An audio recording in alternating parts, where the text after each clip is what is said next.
भाद्रपद माह की सबसे सुंदर एकादशी परिवर्तनी एकादशी आने वाली है।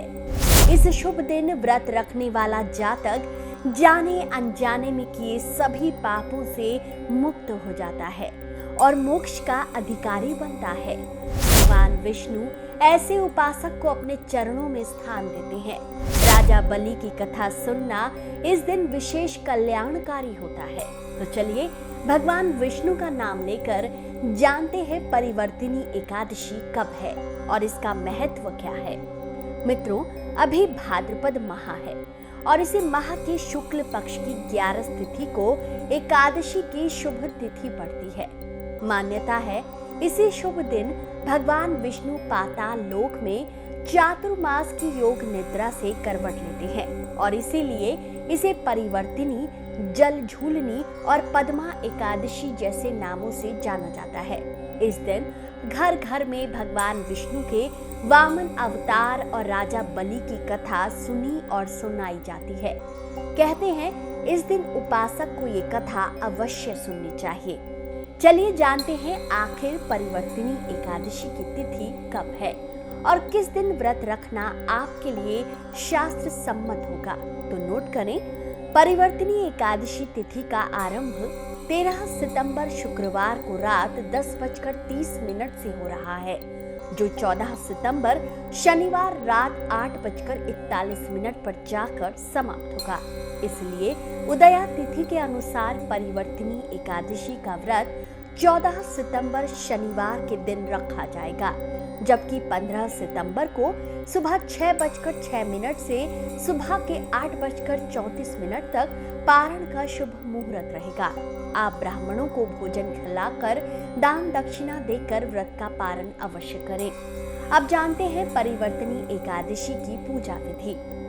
परिवर्तनी एकादशी पर भगवान विष्णु की पूजा का विशेष विधान है। इस एकादशी पर अत्यंत शुभ संयोग भी बन रहा है। इस शुभ योग में पूजा करने से आपको हर कार्य में मनचाहा फल प्राप्त होता है।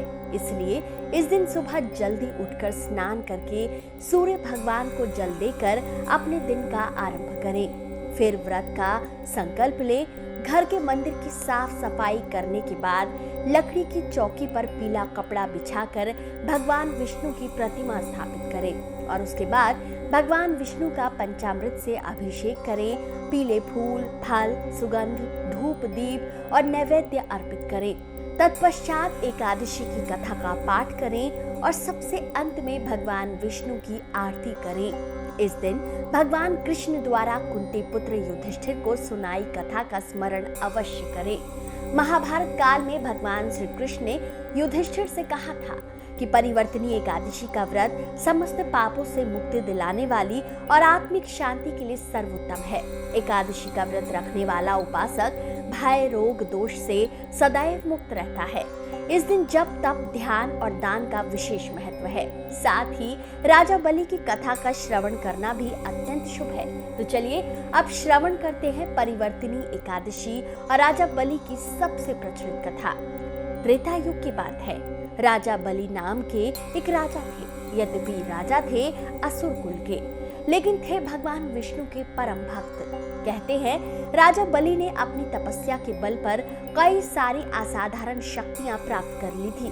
राजा बलि ने अपनी शक्तियों के बल पर तीनों लोकों पर कब्जा कर लिया था, यहाँ तक कि राजा इंद्र के देवलोक पर भी।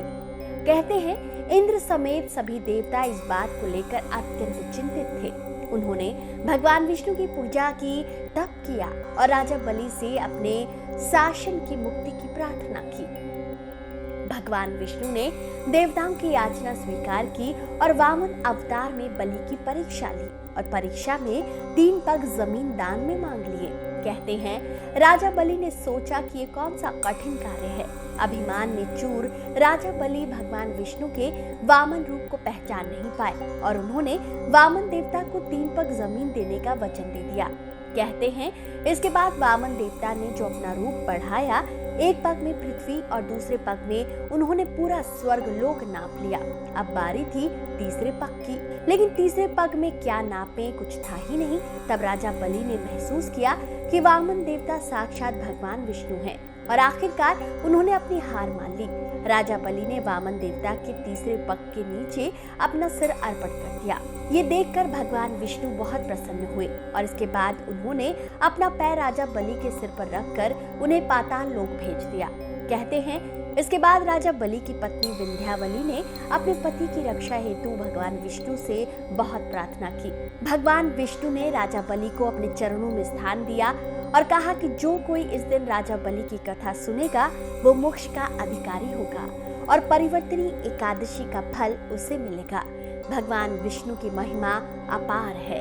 मित्रों, क्या आप रखने जा रहे हैं परिवर्तनी एकादशी का ये सुंदर व्रत? कमेंट में अवश्य बताएं। वीडियो पसंद आया हो तो इसे जितना हो सके शेयर कीजिए।